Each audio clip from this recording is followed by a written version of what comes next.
Boa noite a todos, nos agradecemos a presença de todos. Hoje nós vamos começar o livro terceiro do Livro dos Espíritos, As Leis Morais. Se os dois primeiros livros já estavam mais da parte científica, com esse livro nós vamos estudar justamente a parte moral. Então, é o que interessa muito a nós em nossas vidas. Se a primeira parte nos ajudava bastante para o entendimento de que tudo no universo está certo, essa parte vai nos mostrar o quanto nós temos que encaminhar para sermos felizes. Porque cada vez que nós trabalhamos e agimos dentro da lei de Deus, nós vamos ser felizes. Então, esse conhecimento nos ajuda por demais. Nesse estudo, Kardec faz uma pergunta, nesse capítulo que nós vamos ver hoje, se o amar a Deus sobre todas as coisas, ao próximo como a si mesmo, não resumiria toda a doutrina cristã. Os Espíritos respondem que sim, mas que era necessário, para que as pessoas soubessem como agir, um detalhamento, porque senão ficaria uma coisa muito ampla. E o próprio Kardec propôs essa divisão em 10 etapas, assim como os 10 mandamentos, as leis como lei de adoração, lei do trabalho, lei de reprodução, lei de conservação, destruição, igualdade, liberdade, de justiça, amor e caridade, que os Espíritos falam que a última, essa de justiça, amor e caridade, é a mais importante de todas. Então, hoje nós vamos conversar primeiro, nós não vamos entrar nas leis já específicas, mas nós vamos conversar sobre a lei divina, ou lei natural. O que é a lei natural? É a lei de Deus. Então, no universo todo, não só na Terra, logicamente, em todo o universo, vigora a lei de Deus. Tanto para o lado físico, quanto para o lado moral. E esta lei, ela é eterna, quer dizer, desde que Deus existe, Deus é eterno, ele já criou essa lei, e ela é imutável. Por que a lei é imutável? Porque Deus faz tudo perfeito. Então, por que ele mudaria a sua lei? É importante nós pensarmos nisso. Que as leis humanas, por exemplo, são transitórias, elas são feitas de acordo com o aprimoramento, tanto moral quanto de conhecimento da humanidade. E ela muda constantemente. Por quê? Quanto mais nós vamos se tornando melhores, mais nós vamos deixando as leis suaves. Já a lei de Deus sempre existiu e é perfeita. Então, não tem por que mudar. Uma consequência básica disso. Se a lei é imutável, não existe milagres, como derrogação da lei de Deus. Nós podemos conceituar o milagre como uma coisa bela, por exemplo, nós vemos uma flor nascendo, uma criança sendo formada. Realmente, nesse aspecto, nós conseguimos ver milagres o dia inteiro. Mas o aspecto do milagre como derrogação da lei de Deus não existe. O que existe é a falta de conhecimento que nós temos das leis de Deus. As leis físicas, por exemplo. E algumas vezes nós achamos que o fato é milagroso, mas nada mais é do que um desconhecimento que nós temos dessa lei. Quando nós passarmos a conhecer a lei, nós vamos ver que aquilo ali era perfeitamente natural, ou seja, perfeitamente de acordo com a lei de Deus. Então, ela é eterna, sempre existiu, sempre vai existir e é imutável. Abrange todas as leis da natureza, as físicas e as morais. Então, a gravidade, as leis de movimento que existe, ação e reação do lado físico, isso são leis físicas que sempre existem, sempre existiram e vão existir. O homem, aqui na Terra, devagar vai descobrindo essas leis. Por exemplo, Newton, com a sua física, que colocou no século XVI, se eu não me engano, o que Newton falou foi considerado verdade absoluta até Einstein. Aí veio Einstein e modificou totalmente as leis físicas colocadas por Newton lá atrás. Então, a lei mudou? Não. O que aconteceu? O conhecimento que se tinha dela, que mudou, porque passou a ter aparelhos melhores para ver como funciona as coisas entre planetas, no micro também com microscópio, tudo isso facilitou, aumentou o conhecimento. Então, do lado moral também, Kardec perguntou, as leis, eu vou até pegar o livro dos Espíritos, que é bom a gente ler essa pergunta, que é importante. Na pergunta 618, Kardec fala assim, as leis divinas são as mesmas para todos os mundos? A razão, o Espírito de Verdade responde, a razão nos diz que elas devem ser apropriadas à natureza de cada mundo e proporcionais ao grau de adiantamento dos seres que os habitam. Olha como o espírito superior é sábio, né? Quando Kardec perguntou, ele falou assim, não é. Ele falou, não, como que ele ia responder que é? Porque ele ia ter que conhecer todos os mundos. Então ele fala assim, ó, a razão nos diz que elas devem ser apropriadas à natureza de cada mundo e proporcionais ao grau de adiantamento dos seres que o habitam. Então, isso é fácil de a gente compreender. O bem é sempre o bem, o mal é sempre o mal. Mas a responsabilidade muda muito. É igual uma criança. Como a criança tem um nível de liberdade muito restrito, a responsabilidade dela é quase zero. Conforme ela vai crescendo, ela vai tendo mais liberdade, vai tendo mais consciência dos seus atos e assim vai aumentando a responsabilidade. Então, em mundos primitivos, existe a mesma lei de Deus, mas, como nós já dissemos aqui anteriormente, nas primeiras encarnações do homem, ser egoísta é natural, porque o instinto de sobrevivência vigora, o instinto de conservação está muito latente. Então, esse egoísmo naquela época não tem nada de mal. Quanto mais o mundo vai se evoluindo, maior vai sendo a responsabilidade, maior vai sendo a liberdade, o livre-arbítrio vai aumentando e, consequentemente, vai aumentando a liberdade. Tem um livro que eu gosto muito do Francisco do Espírito Santo Neto, pelo Espírito Hamed, chamado Os Prazeres da Alma. E nesse livro ele fala o seguinte, que cada um de nós tem o melhor de si. O melhor de si não é o estudado. O melhor de si é o vivido. Porque o que nós vamos começar a aprender nesse terceiro livro agora, aprender não, nós vamos estudar nesse terceiro livro, do Livro dos Espíritos, ele vai trabalhar justamente a parte do sentimento.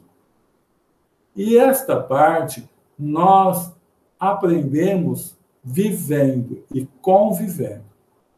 O estudo ajuda, porque ele nos mostra o caminho correto, onde está o caminho não bom, né? Mas nós vamos introjetar na nossa vida a partir do momento que vamos colocando em prática. Então ele fala que, após colocarmos em prática, o Hamed fala, nós atingimos o nosso melhor. Cada um de nós tem um melhor diferente. Ou por termos vivido mais ou menos do que o outro, ou por termos, mesmo tendo uma época parecida de criação, um tomou o caminho do bem antes do que o outro. Esse o melhor nosso define como que a lei vai nos alcançar. Quando nós estamos trabalhando dentro do nosso melhor, surge uma situação onde, dentro daquele nível nosso, nós não tínhamos condições de fazer o certo ou o errado, porque ultrapassa o nosso melhor, ele fala assim, Deus, ele nos poupa. Ou seja, Deus, através da nossa própria consciência, não exige a reparação. Por isso que Paulo, numa das suas cartas, falou assim, ó, são-te perdoados os tempos de ignorância. Enquanto nós não aprendemos vivenciando aquela situação, a nossa consciência não cobra. A partir do momento que nós agimos de forma errada, numa situação em que o nosso melhor já daria condições totais para que agíssemos certo, aí a nossa consciência cobra, vai ter que reparar esse erro. Porque dentro da sua condição, você já colocou o que a lei de Deus te trouxe no seu coração, porque você ter vivenciado, você já podia ter feito certo. Então, é muito importante nós meditarmos sobre isso daí. Até para não julgar as outras pessoas. Porque muitas vezes eu estou julgando com a minha régua e a régua dela está bem abaixo ainda. Mas um dia eu já estive na altura daquela régua. Um dia eu errava da mesma forma que ela erra hoje. Todos podemos conhecê-la, mas nem todos a compreendem. Então, tem uma pergunta muito importante também nesse capítulo, que vai falar o seguinte, é a pergunta 621. Onde está escrita a lei de Deus? O Espírito de Verdade responde a Kardec, na consciência. Eu comecei a ver uma palestra agora, 1 hora atrás, mas tive que parar, que não ia dar tempo, sobre essa pergunta feita pelo Haroldo Dutra, e ele começa citando uma lenda dos índios Sius americanos, que fala o seguinte, quando os homens foram para chegar na Terra, Deus reuniu, é lógico que é lenda, né? Deus reuniu os bichos para falar, olha, eu vou trazer os homens aqui, mas eu vou ter que passar a minha lei para eles. A lei que vai dar liberdade, mas, ao mesmo tempo, vai dar muita responsabilidade. Se eu der, assim, a lei total, eles não vão ter condição de segui-la, porque a responsabilidade deles vai aumentar demais. Eles não estão em condição, precisam esconder essa lei. Aí uma águia falou assim, ó, deixa que eu leve a lei para a Lua. Eu falei, não adianta. Vai chegar um momento que o desenvolvimento científico deles vai fazer com que eles vão à Lua. Aí os peixes falam assim, ó, deixa que eu esconda no fundo do mar. Falou, da mesma forma, eles vão desbravar isso daí, vão chegar no fundo do mar. Aí os espíritos que mexiam mais com a Terra, ó, nós enterramos um lugar muito fundo, não, eles vão procurar os tesouros da Terra e vão começar achando. E além da fala, que aí um tatu falou, eu sei como resolver também, que logo o tatu não sabe. Não, eu costumo fazer buraco. O senhor quer proteger essa lei, coloque dentro de cada um, porque eles vão acabar não achando. Então é uma lenda, mas é isso que nós temos. Todos nós temos a lei de Deus dentro de nós, mas em potencial. E nós vamos desenvolvendo essa lei de Deus. Pode ver, a primeira lei que nós vamos tratar é a lei de adoração. Desde o nosso início como espírito, nós tínhamos uma coisa dentro de nós que sabíamos da existência de Deus. Não aprendida, já trouxemos dentro de nós. Mas nós vamos desenvolvendo essa lei, para que um dia, com um espírito bastante evoluído, nós teremos plena consciência de agir totalmente dentro da lei de Deus, porque ela estará dentro do nosso coração. Enquanto nós não temos essa condição de agir, de buscar essa lei dentro do nosso coração, Deus vai mandando os reveladores. Nesta terra, Jesus fez isso. Então, nós estudamos lá no Evangelho segundo o Espiritismo, no primeiro capítulo, que chama-se Não Vim Destruir a Lei, os reveladores do lado ocidental do planeta, que foi Moisés, Jesus e depois o Espiritismo. Mas, no lado oriental, Jesus nunca deixou nenhum povo desamparado. Então, ele mandou Buda, mandou Lao Tse, mandou Confúcio e outros que vieram trazer a mesma lei do amor. Então, enquanto nós não temos essa condição, Jesus ia mandando. O próprio Maomé, que teve alguns problemas nessa sua missão, também tinha como missão levar o conhecimento do cristianismo para os árabes. Então, nunca ninguém ficou desamparado. Por quê? Veio os reveladores. E, por fim, essa revelação tão maravilhosa em nossa vida, o maior talento que, com certeza, nós carregamos juntos aqui, que é o conhecimento da doutrina espírita. Então, é o que está falando aqui, relembrado aos homens, pelos espíritos superiores, encarnados, gênios, profetas e Jesus. Isso que eu estava falando do lado da lei moral. Do lado das leis físicas, mesma coisa. De repente, encarna aqui um espírito como Einstein, que faz o mundo progredir, em 50 anos, progredir 500. Porque é um espírito já de muito conhecimento. Você vê que as descobertas do Einstein, elas não se deram na prática, era tudo na teoria. E depois, até hoje, os cientistas estão trabalhando para provar o que o Einstein falou.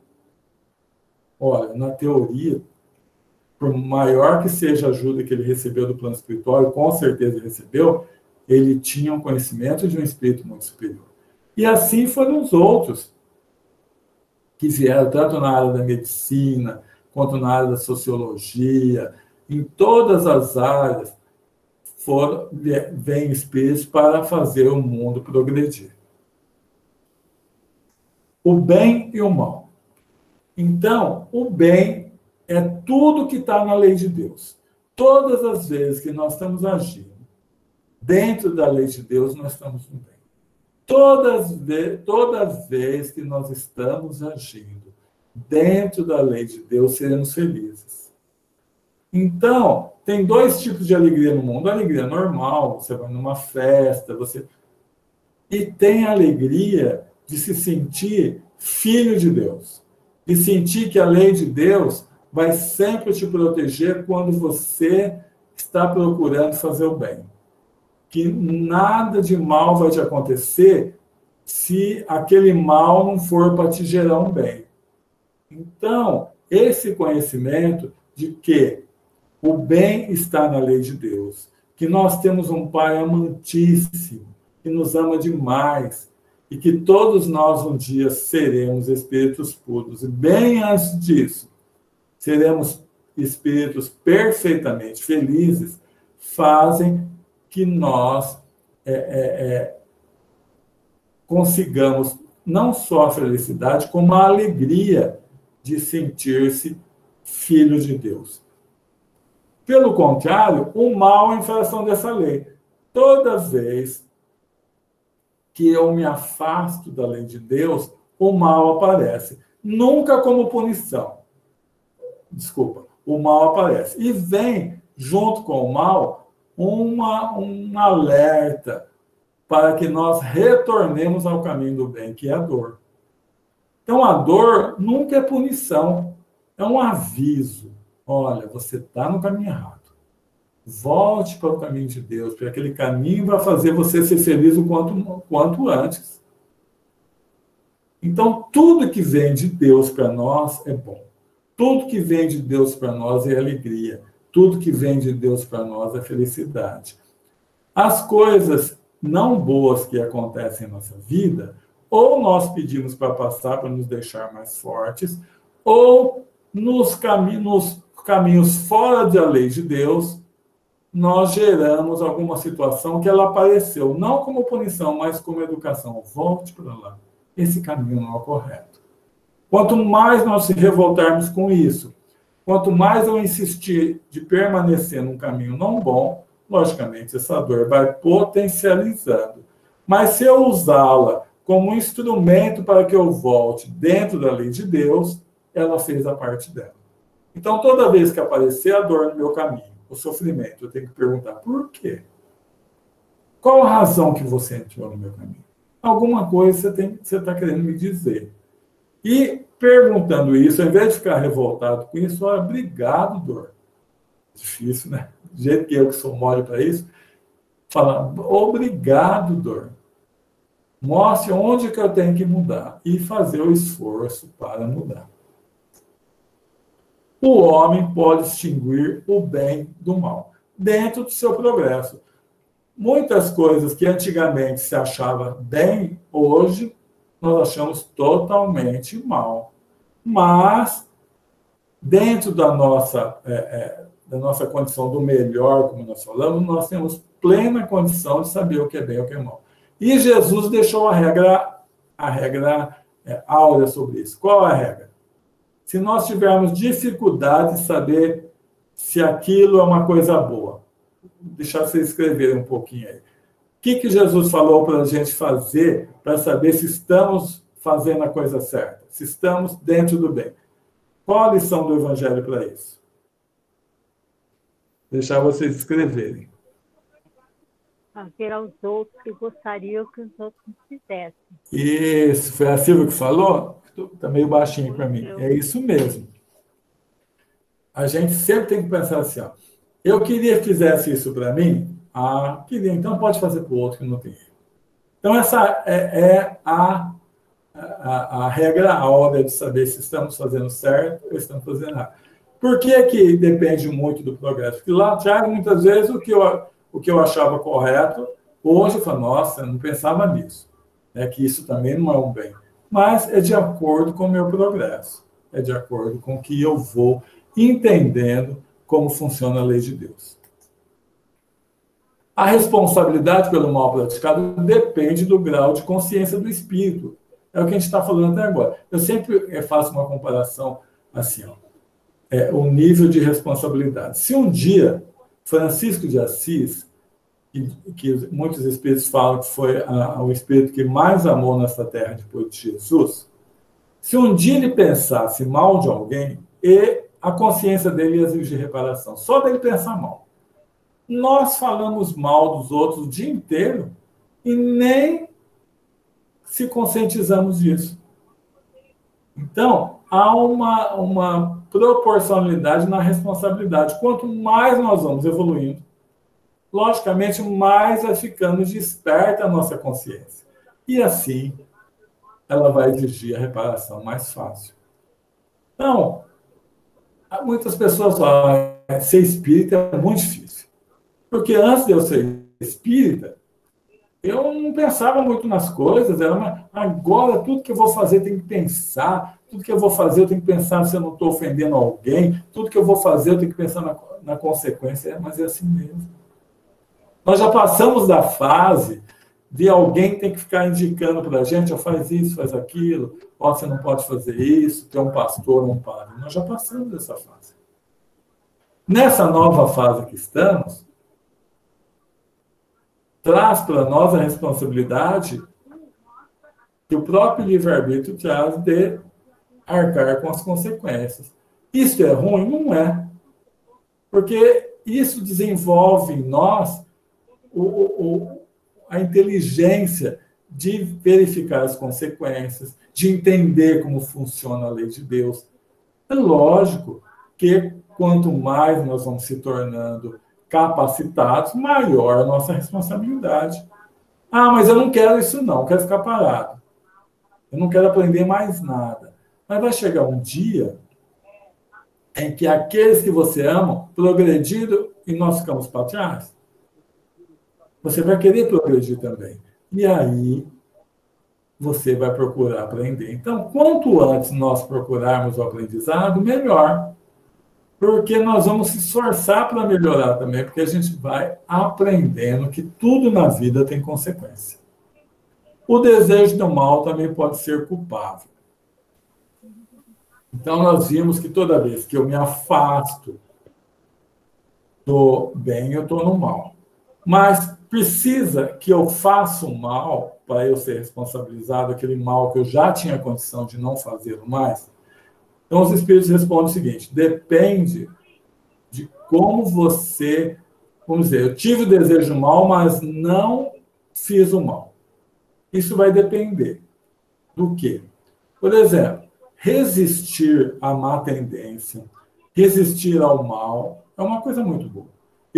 Vai chegar um momento que eu não vou pensar mais no mal. Mas se eu ainda estou pensando em fazê-lo, mas eu consigo resistir, já é um progresso muito bom. Agora, se eu não faço o mal só por falta de condições para isso, aí é como se eu tivesse feito. Vou dar um exemplo bem, assim, bem tosco mesmo, bem tosco. Eu estou querendo tacar um tijolo na cabeça de uma pessoa que eu estou odiando. Aí eu estou na esquina. Na hora que ele passar, eu vou tacar o tijolo. Mas eu começo a pensar com o tijolo na mão, puxa vida, eu já tenho condição de saber que isso aí vai fazer um mal danado. E eu paro, largo o tijolo ali no chão e vou embora. Resistir ou não? Mas se eu tiver ali esperando ele passar e ele mudar de calçada e for para o outro lado e eu não conseguir, porque as circunstâncias me levaram a não fazer, é como se eu tivesse feito. Então, se eu planejei fazer um mal, fiz tudo para fazê-lo, mas só não fiz, porque as consequências não me deram essa chance, é como se eu tivesse feito. E isso pode acontecer demais, porque Deus só vai deixar eu fazer o mal quando aquele mal for gerar um bem para aquele que eu estou fazendo. Então, se eu for querer fazer um mal para quem aquele mal não for gerar um bem, Deus não vai deixar. Vai criar circunstâncias que aquela pessoa vai ficar longe do meu ato. Mas é como se eu tivesse feito. Porque eu só não fiz porque as circunstâncias não deixaram que eu fizesse. Não basta só não fazer o mal, é preciso fazer o bem. Isso é básico na nossa vida. Nós erramos. Não tem como não errar nesse nosso nível de evolução. Só que o que acontece conosco? Nós ficamos parados no erro lá atrás. Ao invés de nós começarmos a fazer o bem hoje para reparar o mal que fizemos, nós ficamos alimentando essa culpa. E com isso não vivemos o presente e perdemos uma grande oportunidade. E quando nós retornarmos ao plano espiritual, muitas vezes esse mal que nós fizemos, nós vamos até compreender, dentro daquelas circunstâncias, dentro das tendências que eu tinha, dentro da dificuldade que eu tinha no momento, eu podia ter acertado, mas é até justificável ter errado. Agora, as possibilidades que eu tinha de usar meus talentos nessa vida, e eu não usei, porque eu fiquei me culpando do mal que eu fiz, aí eu vou ficar muito chateado. Então, nós vamos nos cobrar muito mais do lado de lá do bem que deixamos de fazer do que do mal que fizemos. É bom nós pensarmos nisso.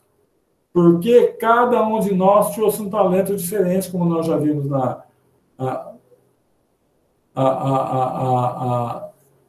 uma ou 2 semanas atrás. Nós temos que colocá-lo esse talento. Deixa eu ver o que a Célia escreveu. Eu posso não ter feito mal, mas só em ter tido a intenção de fazer esse mal, isso é o que conta para Deus, não é? Não só a intenção, Célia. Eu posso ter tido a intenção de fazer, mas eu consegui resistir àquele primeiro impulso de fazer. Vamos dizer, eu estou com tanta raiva daquela pessoa que eu vou me vingar.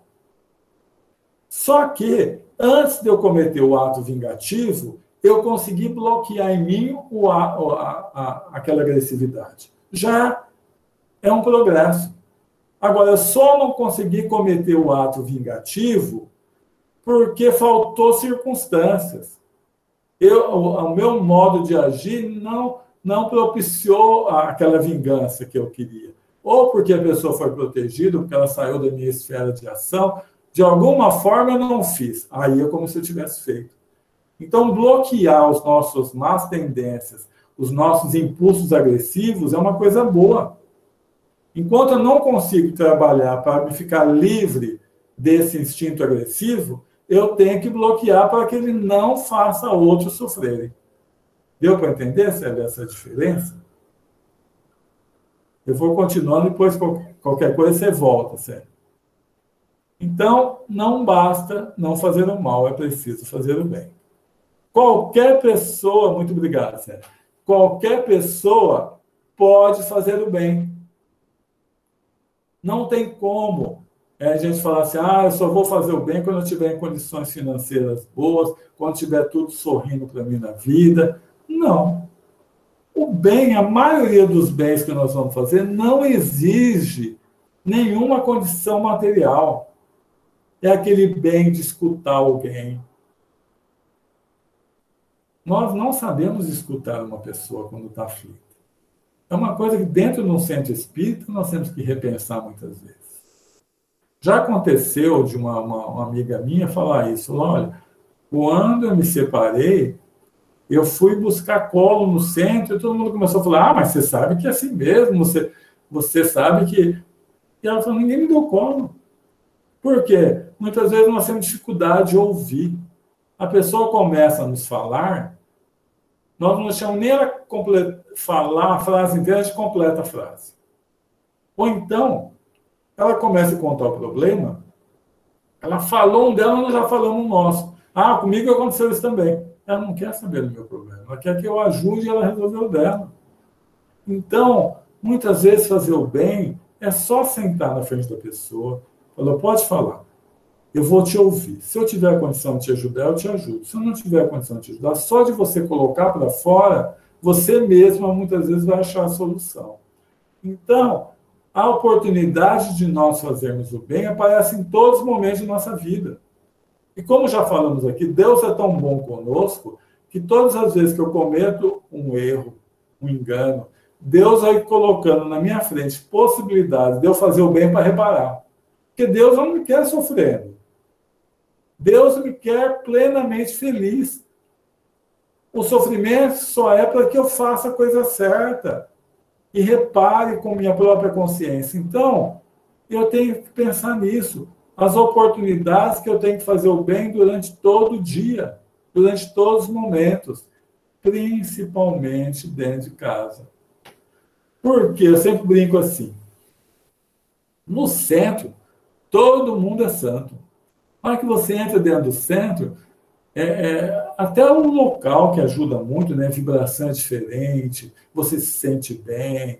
Então, todas as pessoas te tratam bem, você entra naquele mesmo sistema. No serviço, nós somos educados. A gente não pode ser mandado embora numa briga. Mas dentro de casa, cada um é o que é. Então, dentro de casa deve começar essa nossa mudança. Como eu estou sendo impaciente, como eu estou julgando o procedimento de outras pessoas, como eu não estou perdoando. Então, fazer o bem, além de essencial, não precisa de coisas materiais. Então, é muito fácil. Todos podem resistir ao mal. Uma outra situação também.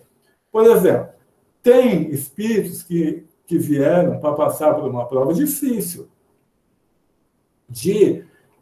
Para que ele trabalhasse, por exemplo, uma má tendência que ele tinha de vícios em álcool, droga, em outra vida, ele vai nascer numa família onde as pessoas têm essa mesma tendência, porque ele tem que trabalhar isso aí dentro dele. Porque se ele não enfrentar esse problema, como que ele vai progredir?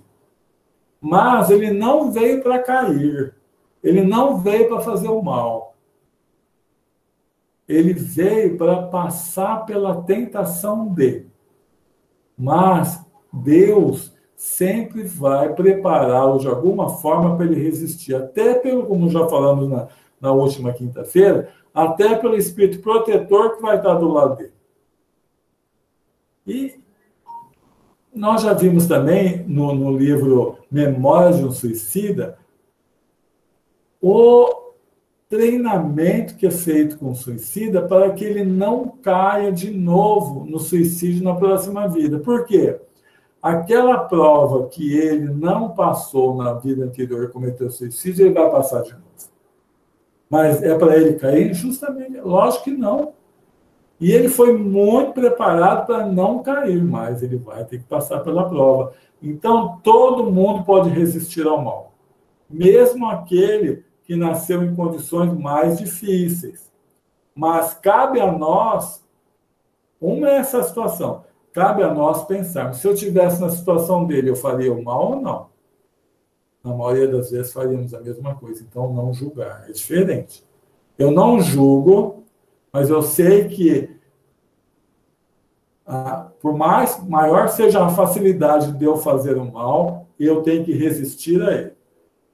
Se apegando em Deus, procurando me esforçar, sabendo que os fins não justificam os meios, e assim eu vou conseguir. O mérito do bem está na dificuldade de praticá-lo. Então, toda vez que eu estou dentro da lei de Deus, eu estou fazendo bem. Mas, como falou aí, o mérito está na dificuldade. E Jesus deixou isso bem claro naquela passagem do óbolo da viúva. Todo mundo lembra. Jesus estava com os discípulos no templo.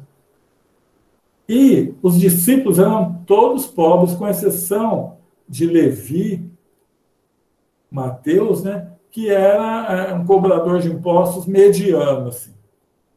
Os outros eram pescadores, todos pobres. E no templo havia um vaso chamado gasofilácio, que era feito de metal de propósito. Por que de propósito? Porque as pessoas jogavam. Naquele tempo não havia papel moeda. O dinheiro era só de metal. As pessoas jogavam do alto e conforme batia a moeda naquilo lá, fazia um barulhão danado. Nossa, aquela pessoa deu tanto. E só para exaltar a vaidade e o orgulho da pessoa. Então, Jesus estava com o discípulo, ele ouviu, os discípulos ouviram aquele barulhão. Como eles ganhavam um pouco, nada quase. Dinheiro de hoje, por exemplo. Aquela pessoa deu R$1.000. Demora um mês para ganhar isso. Aquela pessoa deu R$5.000. Jesus, olha, deu do que estava sobrando. Deu do supérfluo. Aí foi Jesus que chamou ele. Você viu aquela viúva? Porque naquela época, quando a mulher ficava de viúva, ela não tinha direito a nada. Não ficava com nenhuma parte da herança do marido. Então, a viúva tinha 2 moedinhas só, dinheiro de hoje, R$2. Ela doou aqueles R$2, tudo que ela tinha. Aí eu disse, não havia um blim, blim, blim lá não, mas ela deu mais que todo mundo. Então, o bem, quanto mais dificuldade nós tivermos para fazê-lo, mais mérito tem. Algumas vezes nós temos que pensar nisso, que a gente faz o meio bem. Nós começamos a ajudar e paramos no meio, e não completamos o bem. Então, quando eu vou fazer um bem, eu tenho que pensar assim, qual a minha capacidade de fazer isso? É tanto. Então, até ali eu vou chegar. E muitas vezes eu estou levando a pessoa, ajudando, mas eu parei no meio que ela não conseguiu ultrapassar o que ela precisava. Então, eu tenho que pensar nisso, de fazer o bem inteiro. E quanto maior a dificuldade, muitas vezes eu tenho que fazer um bem que vai mexer com o meu orgulho, vai mexer com o meu egoísmo. Se eu sou egoísta, eu vou ter que dar uma coisa minha que eu gosto. Então, aquilo lá, para mim, é dificultoso. Se eu sou orgulhoso, por exemplo, eu vou ter que ser generoso. Olha, eu faço palestra no centro. Eu tenho que deixar, esse dia se a pessoa está começando, vem fazer no meu lugar. Nossa, geralmente quase todos os palestrantes são vaidosos. Então, você quebrar essa vaidade, esse orgulho, é difícil, mas tem um mérito maior do que você fazer uma coisa assim, você tirar do bolso e ajudar alguém. O mérito está na dificuldade que você tem em fazer. Quanto maior a dificuldade, maior o mérito. Então, hoje eu acabei um pouquinho antes até. Eu vou dar 3 minutos a mais para vocês perguntarem. Hoje eu queria agradecer, ó, no nosso... Segunda-feira tem bem mais participantes, mas de quinta, hoje é um dia que está com mais pessoas. Geralmente tem 33, hoje estamos em 39. Então, tem mais pessoas para perguntar. Então, se quiser perguntar usando o microfone, quiser escrever, o que vocês acharem mais fácil. Quando me separei, senti falta disso, empatia, mas entendi que não podemos exigir nada do outro. Sei como é isso. Isso, nós não podemos exigir nada do outro, você tem razão. Mas, dentro de um centro, tem uma passagem de Jesus que ele fala assim, ó. Como que é aquela fala de Jesus? Tem o amar a Deus sobre todas as coisas, ao próximo como si mesmo. E tem aquela que fala,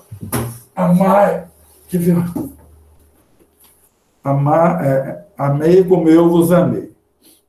Então, é uma situação em que Jesus, um novo mandamento vos dou, que vos ameis uns aos outros como eu vos amei. Então, é uma situação que Jesus fala e Emmanuel coloca nesse livro que eu acabei de pegar aqui para ver Caminho, Verdade e Vida, que esse amar os outros como eu vos amei, ele está falando para a comunidade que trabalha no bem. Na área católica, como budista, como evangélico, como espírita, não importa onde. Então, essa comunidade tem que ser fraterna, tem que cuidar-se. Foi o que foi falado pelo Rossandro o ano passado, até o Donizete colocou no WhatsApp, da gente ficar atento para isso, que tem muitas pessoas passando por dificuldades grandes na vida, e quando vão no centro, o centro não, mas nós não falamos, na reunião mediúnica nossa, nós nunca trabalhamos para os participantes. E ela sai daquele centro e vai pedir a vibração num outro centro. Ele falou, não, nós temos que cuidar dos nossos. Nós temos que ter esse sentido, olha, porque isto, nós temos dificuldades espíritas. Os evangélicos dão de 10 a 0 em nós nisso daí. Quantas vezes vocês já participaram de reunião, em qualquer centro, e de repente alguém lembra assim, e tal pessoa? Não estou vendo mais no centro, aí sempre não tem um que fala assim, nossa, desencarnou faz 1 ano. Ou seja, a pessoa desencarnou, ninguém ficou nem sabendo. E antes de desencarnar, com certeza, ela ficou doente muito tempo. E ninguém foi visitar. E ninguém deu uma força.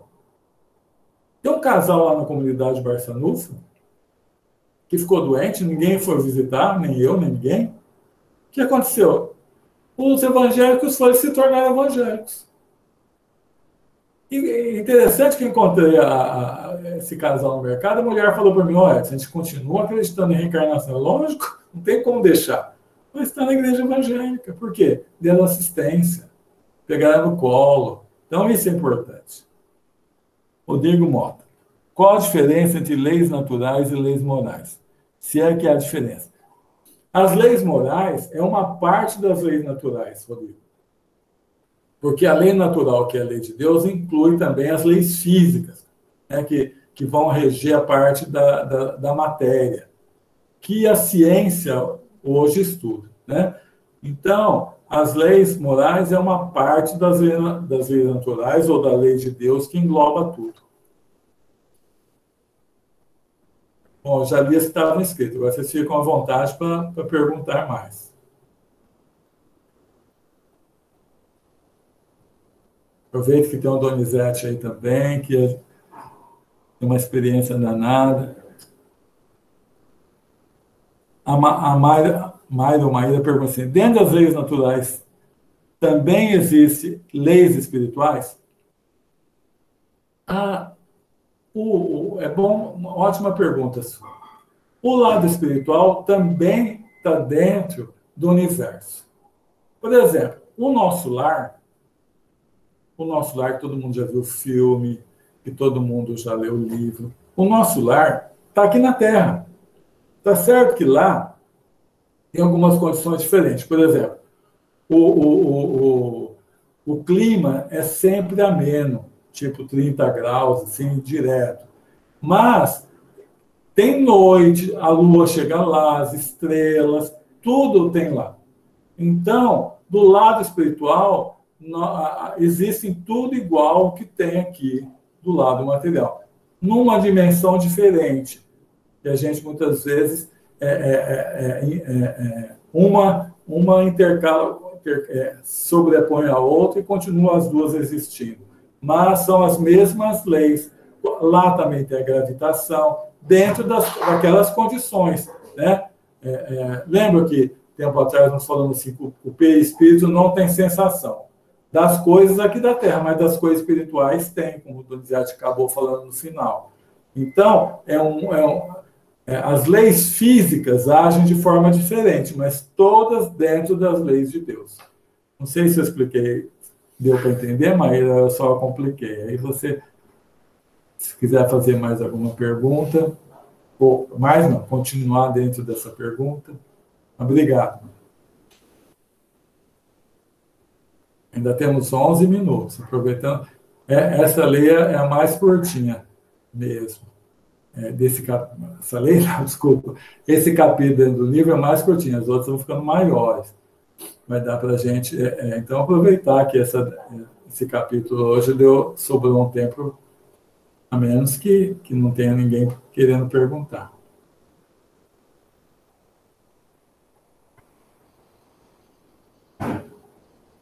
Eu mesmo teria um monte de perguntas para fazer. Oi, Edson, eu tenho uma. No começo você... Leuda, não sei se o seu microfone está desligado. Eu sei que você está querendo falar, parece que, mas eu não estou ouvindo. Está muito baixo? Pode falar que eu vou prestar atenção. Você está me ouvindo? Estou. Aquele exemplo que você deu no início, que você disse que ia ser um exemplo tosco, imagina, do tijolo, né? Você disse que o rapaz ou a pessoa, que Deus não iria permitir que ele, naquele momento, fizesse alguma coisa de mal. Foi assim, mais ou menos, não foi? Sim. Mas aí não seria o livre-arbítrio mesmo da pessoa? Deus não impede ou permite, né? Ótima pergunta. Nossa, que pergunta boa. Tem um livro do Raul Teixeira, Espírito Camilo, no último capítulo traz sobre... como que é? O livro fala assim, Jesus e a violência. Então, Camilo fala o seguinte, o mundo está cheio de injustiça, não está? Por exemplo, uma bala perdida não é uma justiça danada? Sim. Mas não tem injustiçado. Ou seja, por exemplo, se eu tiver que morrer de uma forma acidental, eu mesmo pedi para morrer de uma forma acidental hoje. Deus não precisa que ninguém haja no mal para que cumpra em mim o meu planejamento. Eu posso escorregar, cair, bater a cabeça na quina aqui dessa estante. O que vai acontecer? Vou morrer, vou desencarnar. Mas, se vem uma pessoa, de alguma forma, querendo fazer o mal, e chega perto de mim, que tenho que passar por aquela situação, junta o que ele quer fazer com alguém que tem que passar. Por isso que Jesus falou assim, o escândalo há de vir, mas ai por quem vir. Por quê? Porque essa pessoa que cometeu o ato, ela criou uma responsabilidade que o que sofreu o ato não precisaria que ninguém criasse. De alguma forma, ele ia escorregar, cair, se distrair, e ia passar por uma situação que levasse ele ao desencarne. Então, se a pessoa não tiver que passar por aquilo ali, Deus não deixa que aconteça. É dessa forma mesmo. A pessoa que quer agredir tem o livre-arbítrio dela. Mas o livre-arbítrio dela vai até o momento em que ela for gerar um mal para outro que vá significar um mal, e não um bem. Aí ela não consegue fazer. Porque aí Deus não permite. Isso é muito importante nós nos conscientizarmos. Tem muitas pessoas que, com medo da violência, se armam, compram a arma. O que vai acontecer? Ela comprou uma coisa completamente negativa dentro da casa dela, que só pode levar a dor, o sofrimento para outra pessoa, e traz momentos difíceis. Ela pode ficar valente e pode acontecer alguma coisa mal. Se ela confiasse mais em Deus, ela ia fechar a porta, ela ia ajudar Deus a fazer a parte dele. Mas, depois de fazer isso, ela ia ficar tranquila. Porque nós sempre, quando estamos fazendo a coisa certa, estamos dentro da ajuda de Deus.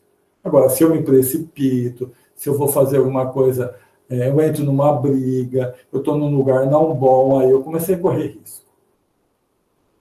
Então, ninguém tem um livre-arbítrio assim, que possa fazer o que ele quiser, porque a liberdade nossa vai até onde começa a liberdade do outro. Então, quando eu invado a liberdade do outro, precisa ver o que eu vou causar no outro. Vou causar um bem para ele?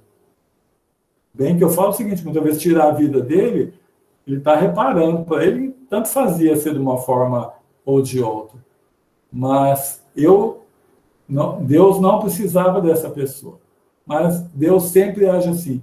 Ele faz com que ele só deixa o bem o mal prevalecer quando ele for gerar um bem.